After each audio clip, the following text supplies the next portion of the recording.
was over the saying, one fell swoop. Just over that saying. My wife and I, hold on, this is the last one. I just hear one in the background. Because you hear it from a far distance. And then it's like, he's going that way.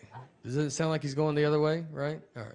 Y'all are like, we don't even hear it, and I'm just up here. I mean, just haunts me for the rest of my life. Every show, we're back and doing theaters, and I'm like, is that a helicopter? You guys hear a helicopter? They're like, inside the building? I'm like, yeah, do you hear it? Does everybody hear it? Everybody get down. Everybody quiet down. Is that a helicopter in this?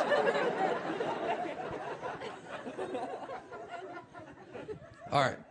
So we got in the fight over the phrase, one fell swoop. Just over this saying. And if you're a newlywed, you're like, well, that doesn't make sense. You're right, it doesn't. This is a double-digit married fight. This is when you've already done all the dish fighting or the putting your clothes away fighting. This is when they're trying to mentally break you. They got you almost how they want you, and this is the one that sends it over the edge. So my wife, she wanted to go visit her parents one weekend, and her parents are divorced, and which has been hardest on me, to be honest. That's something people don't talk about, you know? When you marry into divorce, I mean, they divorced because of her, not me, so why do I have to go to 50 different houses? So, she wanted to go visit her parents, and shit, I want to do it in one fell swoop. Now, I've never heard my wife say the phrase one fell swoop. We've been together 20 years, she's never said it.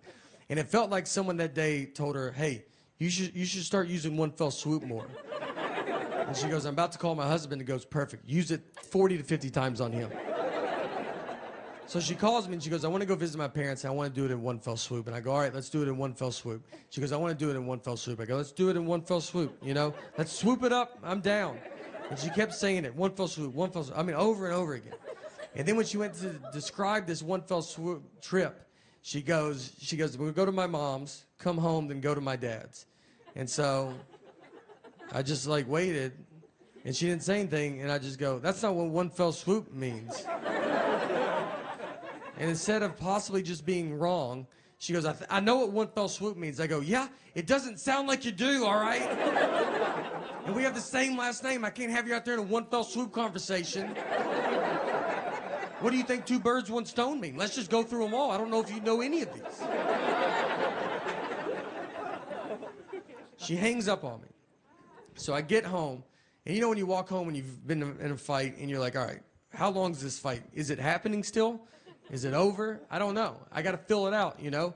She never uses words like sorry. I'd love to hear that. I mean, that's a word she definitely doesn't know what it means. And I say it all the time. I walk around the house with just a sack of sorries, just handing them out all day. I try to give her some, like, would you like to carry some of these? She's like, I don't have pockets, so I'm good. We didn't talk that whole night. I mean, we're just sitting there, our daughters, like, we're watching TV, eating, and I'm like, hey, you know your mom's crazy, right? And then she's like, did you do your homework, or you don't want to be dumb like your dad? And then your daughter's just like, are y'all lunatics?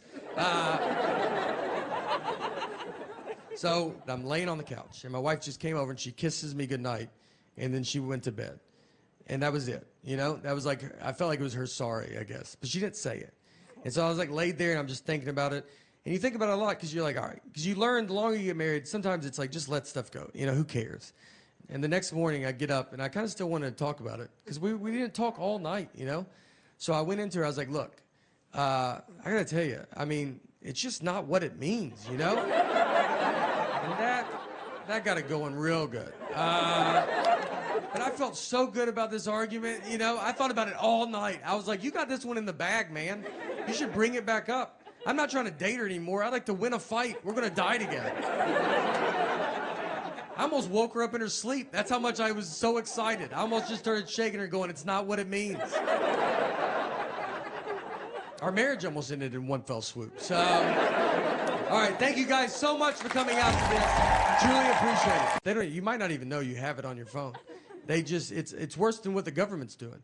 I would rather the government track me than her. She just calls me, why are you at Krispy Kreme donuts? I'm like, look, I'm not gonna live like this, all right? If I want donuts, I'm not gonna lock my phone in a gym locker and go pay cash for donuts.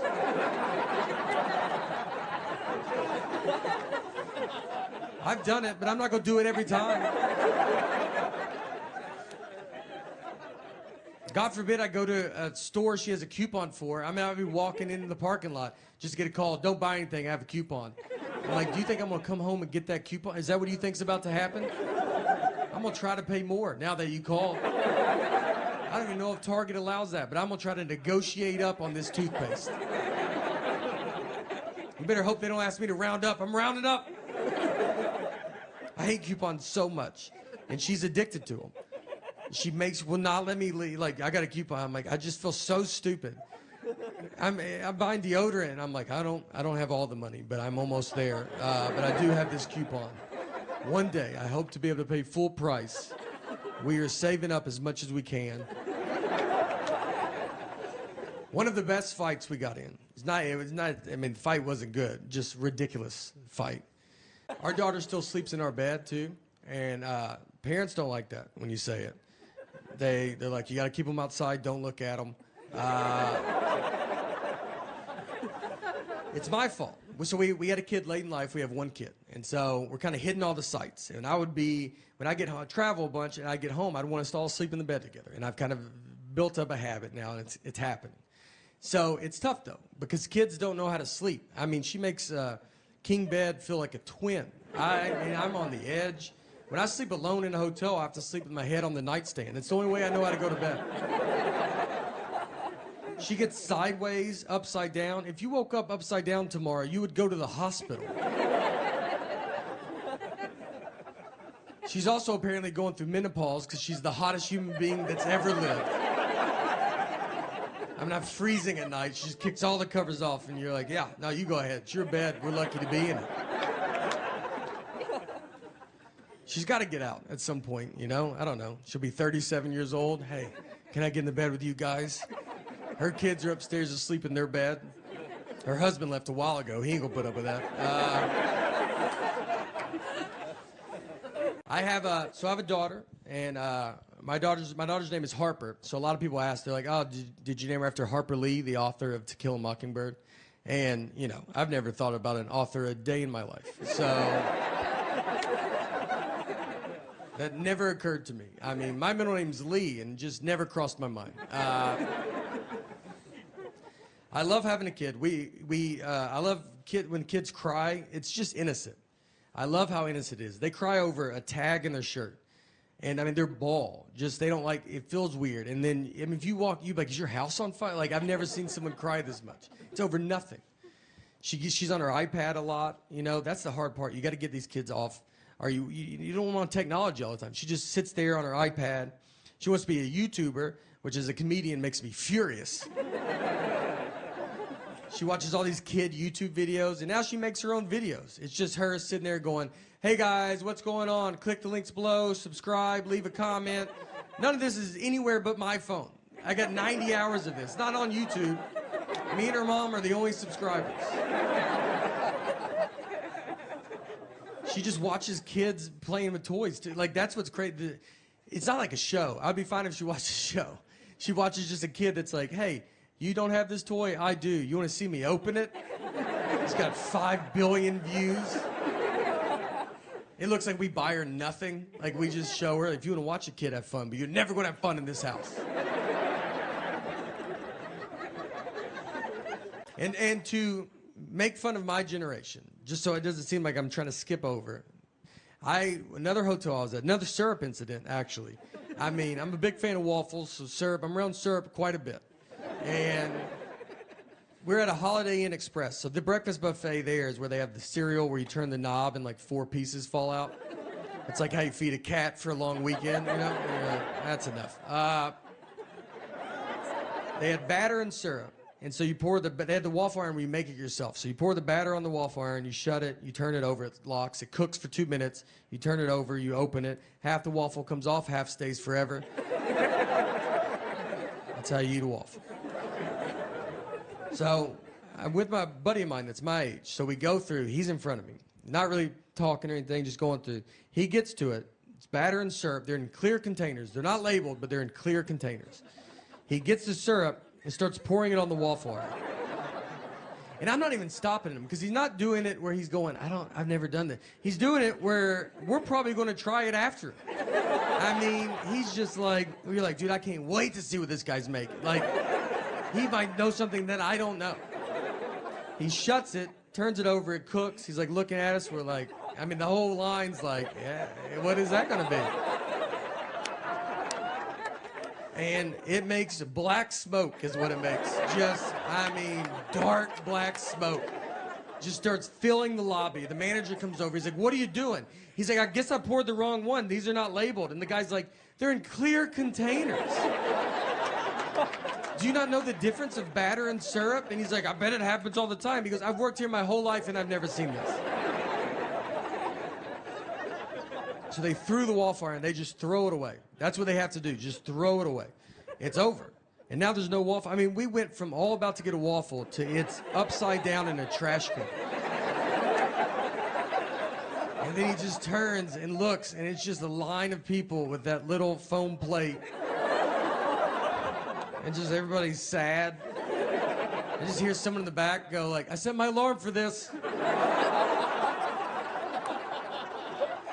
I mean, two guys didn't have shoes on. They go, I ran down with no shoes in that elevator. I thought I was going to miss it. I got to let him in. So he comes in my room, sits on my bed, a little too far back, I thought. I just remember, like, the back of his calves were touching the bed. And I was like, are your feet dangling? How far back are you going to go? Are you cold? Do you want some covers, man? He gets the remote and just starts pressing all the buttons. And I said, I don't know if that's going to do it. And he goes, let's just keep trying it, though. I go, all right. I'm going to turn the shower on, open a window. Let's try everything. You know, let's just see. Maybe it turns on. Who knows? Maybe it's all connected. So we can't get it. And he goes, all right. He goes, there's a younger guy. He's about to come to work. And at this point, I'm like, I'm the younger guy, man. I was like, it's all right, dude. I don't need it. And he goes, no, it's a millennial. And I was like, all right. Now we're getting somewhere, you know? This is what the millennial does. He was born with technology. He's going to know how to fix this. I was excited. I was like, great. He goes, he comes to work in an hour. I go, wonderful. And let me tell you, you know how quick that millennial fixed it? Well, I'll never know because he just didn't come to work that night. So